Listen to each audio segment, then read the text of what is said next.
সবচেয়ে সুন্দর প্রতিশোধ আসলে কাউকে কষ্ট দেওয়া নয়, কাউকে ছোট করা নয়, বা নিজের ভিতরে আগুন জমিয়ে ঘৃণা বয়ে বেড়ানোও নয়। সবচেয়ে সুন্দর প্রতিশোধ হলো নিজেকে দোষী বানিয়ে চুপচাপ সরে যাওয়া, কোনো অভিযোগ না তোলা, কোনো অপবাদ ছুড়ে না দেওয়া, কোনো হিসাব মেলাতে না বসা। কারণ কিছু মানুষ যুক্তি বোঝে না, তারা শুধু সুযোগ খোঁজে।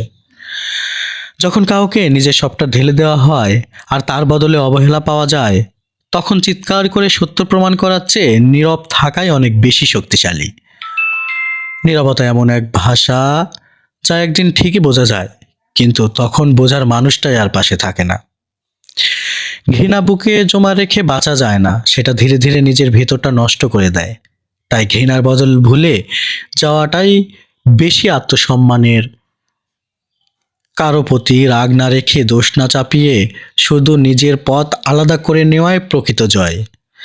যারা ভুল মানুষ, তাদের হারানোর কোনো ক্ষতি নেই, বরং নিজেকে বাঁচিয়ে রাখতে, নিজের শান্তি ফিরিয়ে আনতে এটাই সবচেয়ে সুন্দর প্রতিশোধ।